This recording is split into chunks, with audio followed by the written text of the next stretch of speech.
Assalamualaikum warahmatullahi wabarakatuh. Di sini kita akan membahas tentang materi inovasi jasa dalam mata kuliah Manajemen Inovasi, dosen pengampu Bapak Hendra Saputra, SE MSI. Kami dari kelompok 3, perkenalkan nama saya Adinda Putri Zulkarnain Sregar, NIM 717321001. Saya Anissa Nanda Putri dengan NIM 717735000. Perkenalkan nama saya Fasyana Subandar dengan NIM 717351001. Nama saya Berliana Yuartika Syagian dengan NIM 71735100013. Nama saya Faris Arianda, NIM 71735100022. Nah, yang selanjutnya kita akan membahas tentang pengertian inovasi jasa. Istilah jasa atau servis dalam literatur manajemen beraneka ragam.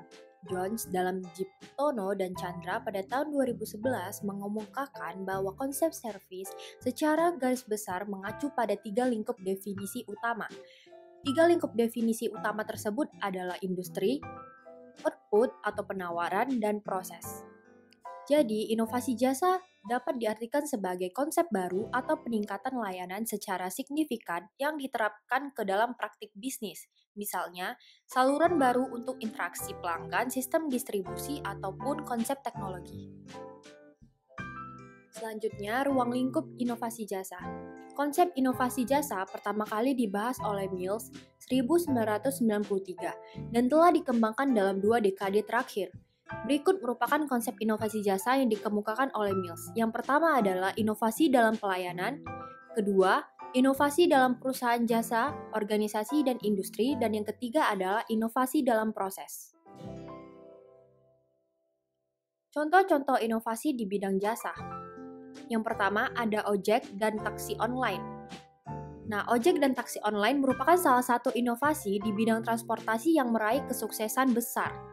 Karena kita bisa lihat sendiri, kehadiran transportasi online ini disambut gembira oleh banyak masyarakat, khususnya para pengguna jasa transportasi umum karena berbagai kemudahan yang ditawarkan.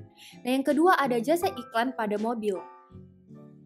Jika kita melihat beberapa waktu ke belakang, perusahaan-perusahaan mempromosikan produknya melalui iklan. Bisa saja di media cetak, media elektronik, maupun billboard yang ada di pinggir jalan. Nah, zaman sekarang yang sudah berkembang ini beralih di berbagai sektor karena adanya inovasi. Nah, salah satu inovasinya di bidang periklanan adalah jasa promosi berjalan dengan cara memasang iklan pada bodi dan kaca mobil. Selanjutnya, kita akan membahas dampak inovasi jasa dalam perusahaan jasa. Studi Aset Al pada tahun 2010 melakukan penelitian akan dampak inovasi jasa dengan pendekatan studi literatur mengkategorisasikan dampak inovasi jasa di dalam 5 level. Level pertama adalah efek proses bisnis, di mana efek ini meliputi proses internal bisnis, kapasitas penyediaan jasa, biaya internal, produktivitas, dan fleksibilitas reduksi resiko. Kemudian ada efek kapabilitas. Efek ini mencakup pembelajaran atau learning, budaya, pertumbuhan karyawan, dan kepuasan karyawan. Efek relasional. Ini mencakup nilai konsumen, kepuasan konsumen, loyalitas konsumen, lock-in effect, citra or image, dan hubungan mitra bisnis serta kualitas jasa. Efek finansial mencakup kinerja finansial secara umum, market share, penjualan jasa yang baru, penjualan jasa yang telah ada, dan market value perusahaan. Dan yang terakhir ada efek kompetitif, mencakup posisi persaingan, kemampuan untuk bertahan atau survive, penciptaan pasar baru, serta kinerja strategik. Fitur jasa dan potensi inovasi. Yang pertama ada fitur layanan yang terkait dengan produksi jasa, fitur layanan yang terkait dengan produk jasa, fitur jasa yang terkait dengan konsumsi jasa, dan fitur jasa yang terkait dengan pasar jasa. Dalam fitur layanan yang terkait dengan produksi jasa mencakup teknologi dan gedung, tenaga kerja, organisasi proses kerja, fitur produksi, dan organisasi industri. Sedangkan produk jasa mencakup sifat produk dan fitur produk. Fitur jasa yang terkait dengan konsumsi jasa mencakup pengiriman produk, peran konsumen, organisasi konsumsi. Fitur jasa yang terkait dengan pasar jasa mencakup penataan pasar, peraturan, dan juga pemasaran. Selanjutnya kita akan membahas tentang mengelola inovasi jasa. Nah, menurut Schumpeter pada tahun 1934, inovasi dianggap penting untuk mengurangi biaya dan meningkatkan produktivitas sehingga meningkatkan keuntungan dan memperkuat organisasi. Yang kedua, menjaga daya saing dalam ekonomi global. Kemampuan organisasi untuk beradaptasi dengan perubahan lingkungan, legislatif, ekonomi, sosial, ekonomi, dan fisik.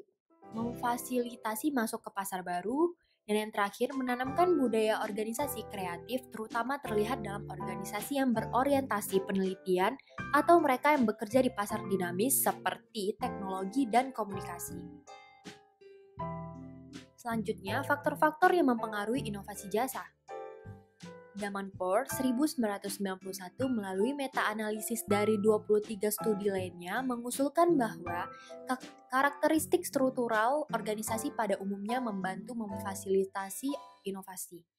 Yang pertama, peningkatan desentralisasi. 2. Anggota dengan tingkat keterlibatan yang lebih tinggi dalam kegiatan profesional. 3. Jumlah yang tinggi dari dukungan administratif. 4. Komunikasi internal yang lebih besar. Yang kelima, ukuran organisasi, artinya kapasitas organisasi dalam rangka mengatasi masalah-masalah yang muncul. Yang keenam, mengetahui teknis yang lebih besar, pengetahuan profesional, dan sumber daya. Dan yang terakhir adalah sikap yang mendukung terhadap perubahan diferensiasi fungsional yang lebih besar dan berbagai bidang khusus dalam organisasi.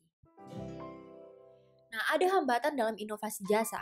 Beberapa faktor penghambat inovasi di antaranya menurut Mulgan dan Albury 2003 itu adalah yang pertama adanya tekanan dan beban. Kedua, adanya jangka waktu, kemampuan, insentif, peraturan organisasi, ketergantungan pada kinerja tinggi, dan yang terakhir berurusan dengan kegagalan. Terima kasih.